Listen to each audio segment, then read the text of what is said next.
Eu acho que tá gravando. Bom, como começar esse vídeo? Eu relutei, eu tentei, mas a crítica me venceu. Eu tentei pensar assim, não, esse filme da Netflix vai ser só um filme normal. Um filme de romance, um filme de romance adolescente, no qual todos vão sair bem no final, porque é assim e todo mundo vai sair feliz, né? Tanto eu, como espectador, como o personagem. Meus amigos, eu estava enganado.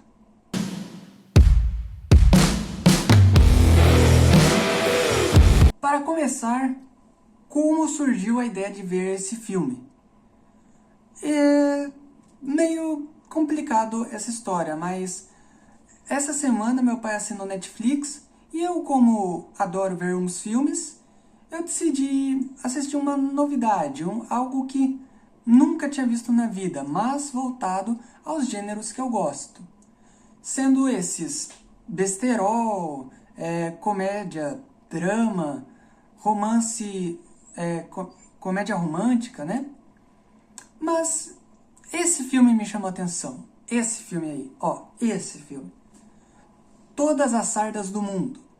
Me chamou a atenção pela sinopse e pela capa, né? Sim, eu às vezes julgo um pouquinho o livro pela capa, ou melhor, o filme.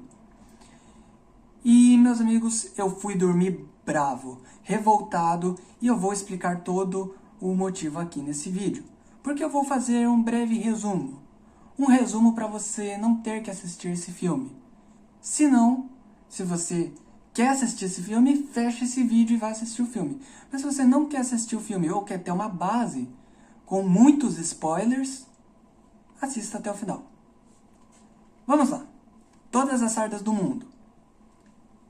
Vou só abrir um parênteses aqui, que eu não vou dar o nome aos bois, ok?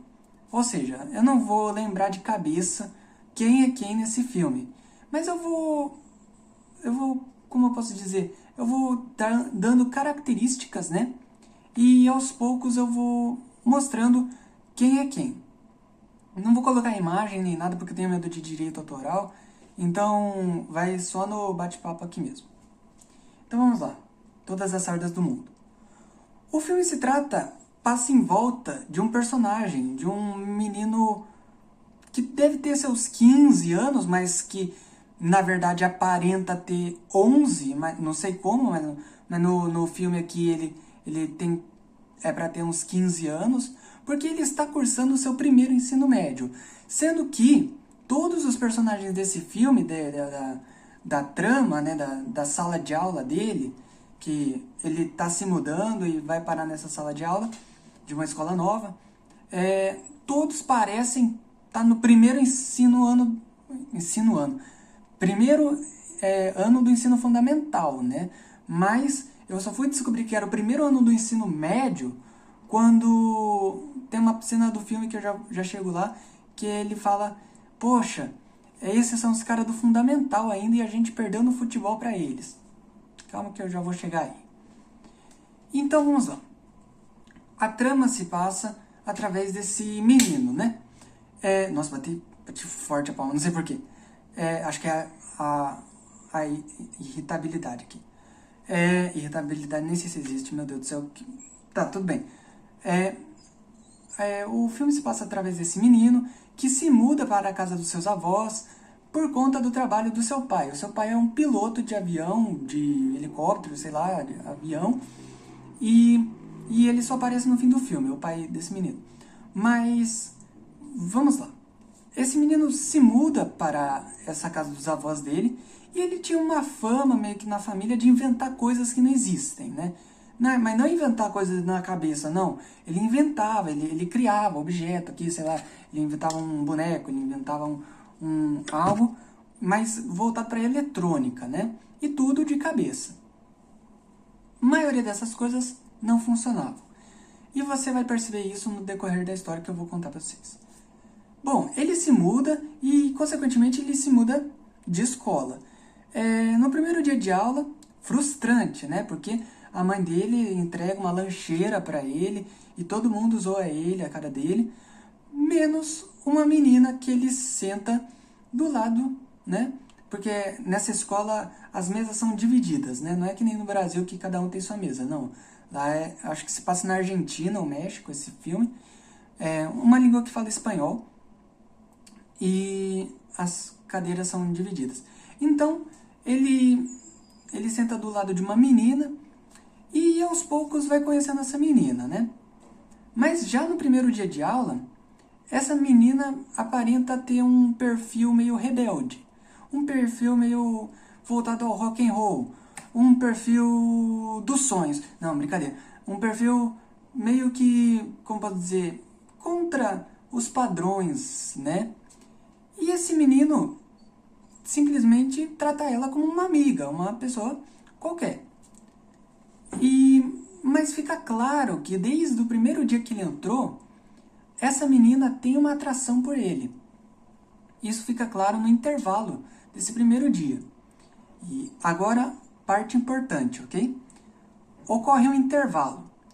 O intervalo lá, recreio, intervalo, chama como quiser, recreio escolar, o menino senta numa ponta lá da quadra, da pracinha lá da escola, e as meninas lá, essa menina rebelde tem o seu grupinho de amigas.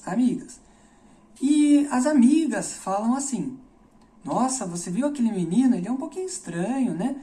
Mas a menina fala: achei ele um gato, achei ele lindinho, chame do que quiser, ela tá afim dele, né? Enfim, aí o menino, o nosso protagonista, né? Nesse intervalo, olha para uma menina loira lá, vamos chamar ela de menina loira mesmo, e se apaixona por essa menina. Mas se apaixona assim, loucamente. E ele fica assim: não, eu vou namorar com essa menina, ela vai casar comigo, eu vou namorar ela, tudo pensando, né? E aí ele fica tão vidrado assim, com os olhos arregalados, e chega lá o Marlo, né? Sim, o Marlo não tem como não citar o nome dele, porque achei o nome dele bem engraçado. E o Marlo é um aluno do primeiro ano do ensino médio, mas ele repetiu 3 vezes, ou seja, ele tinha 19 anos, ou seja, já maior de idade. E ele sentou do lado desse menino, do nosso protagonista, né? E disse assim: esquece, sendo que ele não disse uma palavra. Ele disse assim: esquece, porque todo mundo fica de olho nessa menina, essa menina loira. E além do mais, essa menina loira namora um cara que é faixa marrom no karatê. Certo, um menino lá, magrelo lá, de 1,80 m, sei lá. E ele tá no segundo ano, e a menina também tá no segundo ano, ou seja, ele quer atingir lá o nível das meninas mais velhas, mas ele tem lá 1,50 m e pouco e quer chegar lá no tamanho dela. Mas tudo bem, vida que segue, gosto é gosto, não se discute, mas vamos olhar pra realidade, né? Mas vamos lá. Ele fica vidrado nessa menina, e acontece que, de uma forma ou outra, aquela menina rebelde começa a se aproximar mais dele. Começa a dar cola, ou pedir mais cola pra ele, né? Cola de prova mesmo. Não façam isso, crianças, mas tudo bem. E nesse mesmo dia, ela vai pra casa do nosso protagonista e dá uma fita cassete. Por quê? Esse filme passa nos inícios dos anos 2000, 90, parece. Dá pra entender. E ela dá uma fita cassete pro nosso protagonista, a menina rebelde lá. E disse que aquela fita tinha o melhor rock do mundo. Se você ouvisse aquele rock, você vai ser a melhor pessoa do mundo. Meu Deus, ela tá muito apaixonada por esse menino. Mas o menino não percebe. Ela tá dando todos os sinais. E ela vai dar mais sinais ainda. Fiquem até o final do vídeo. Então, o que acontece? A história corre e o menino pergunta pro Marlo lá se ela faz aniversário em uma data perto, né? Quando ela faz aniversário. E o dia passa e cai sempre no dia 20 de junho, o aniversário dela. Então, esse menino fica vidrado, né? Pega o calendário lá, prega na parede e vai lá riscando os dias e pretende dar uma invenção para essa menina loira, a loira, tá? Então, a invenção não dá certo e no dia do aniversário dela, tipo, isso era 11 horas da noite do dia 19 e quase dando meia-noite para o dia 20. Ele resolve fazer um bolo. O bolo era para a menina loira, claro, mas ele fez o bolo lá junto com a mãe dele, tudo, acordou a mãe, coitada da mãe, né? Aí fez o bolo para agradar a menina loira lá. E aí, o bolo, como eu posso dizer? O bolo é comido pela família, porque o pai chegou de viagem, lembra que o pai era piloto? E aí o pai chegou e achou que o bolo era feito para ele, como uma mensagem de boas-vindas, sei lá. Comeu o bolo, já era o bolo. Aí a mãe, para não ver o filho triste, dá umas 10 pratas lá pro menino e ele corre pra padaria e compra o melhor bolo lá que tem, um bolo mais simplesinho lá. E tá pronto, tá destinado a dar esse bolo pra menina de loira. Menina loira, lá tô falando tudo errado, mas segue o vídeo.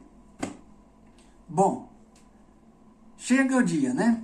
O Marlo avisa, né? Antes dele dar o bolo. Tem certeza que quer fazer isso? Dá tempo de voltar. Então, o menino pensa. Na verdade, ele não pensa. Ele vai.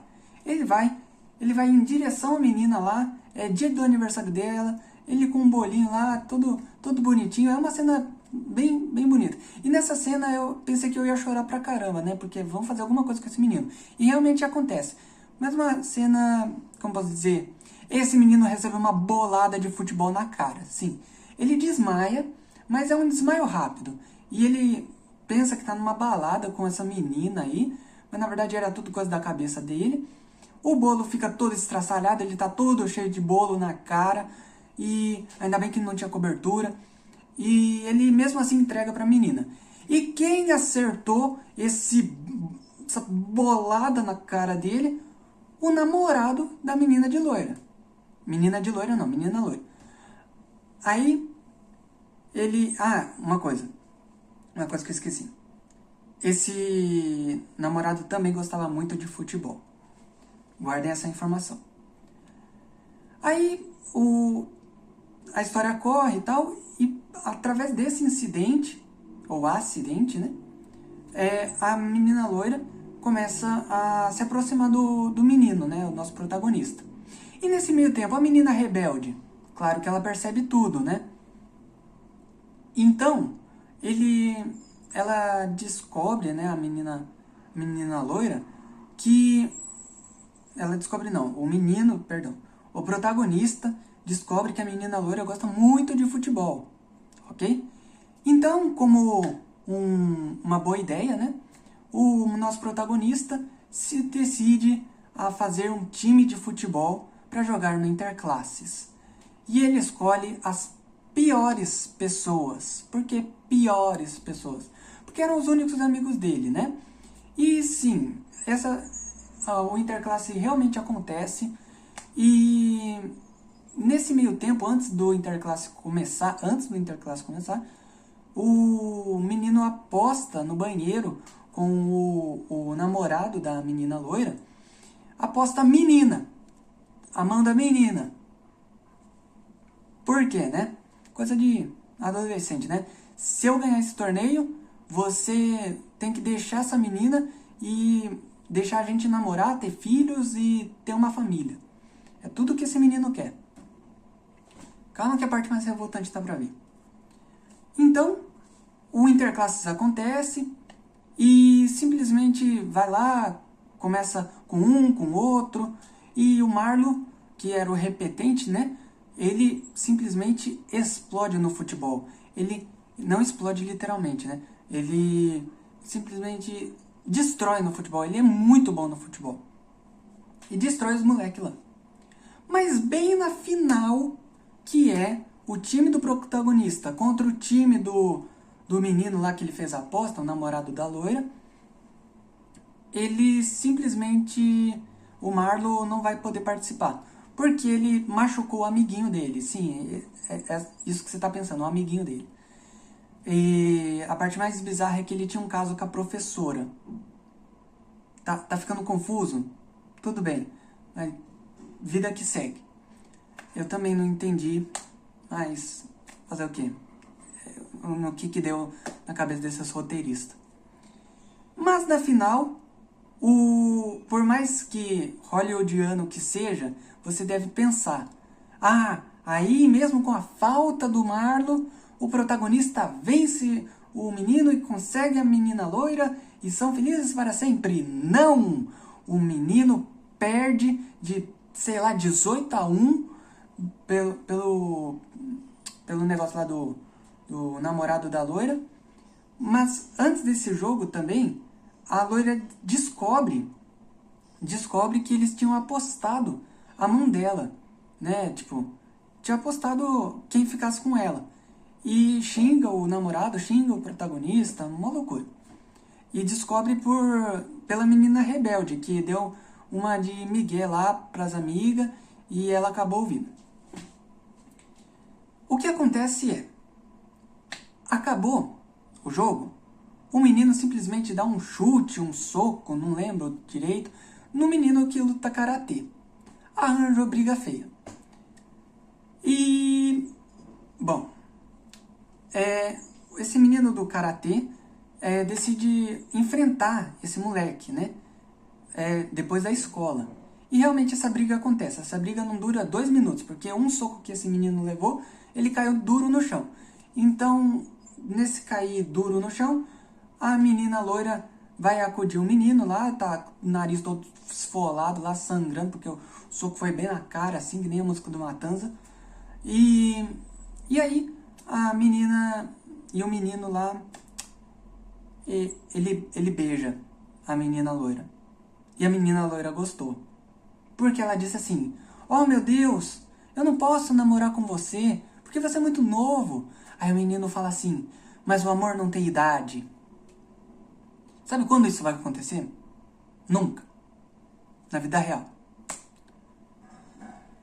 E nesse trocar de olhos do protagonista com a menina loira, que era a namorada do menino de karatê lá, tava no meio dessa roda de espectadores a menina punk lá, a menina rebelde.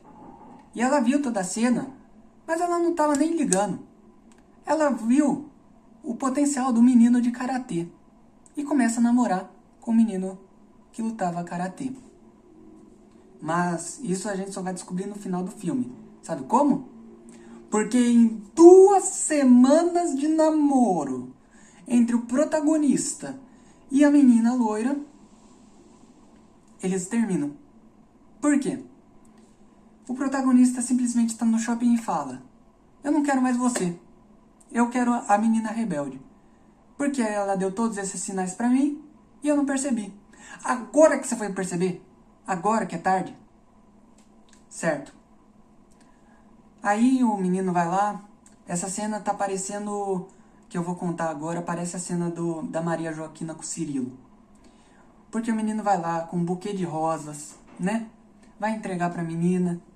E ela tá namorando com o cara do karatê no carro dele. Ele simplesmente sai fora. E essa é a cena mais triste do filme. Mas o pai do protagonista volta pra cidade lá, volta pra casa dos avós e fala assim: a gente precisa conversar. Vamos mudar de cidade. Quer saber o plot twist? Eles mudam de cidade e esse garoto se apaixona por uma mulher que joga beisebol. Tudo indica isso. E eu fiquei louco. Esse moleque não sabe o que quer. É isso. É esse o filme, Todas as Sardas do Mundo. E por que o filme chama Todas as Sardas do Mundo? Porque todas as meninas que ele se apaixona tinham sardas, né? Que é aquelas pintinhas assim, no meio do rosto. É isso. Espero que vocês tenham entendido meu desabafo. E nos vemos em um próximo vídeo. Até mais.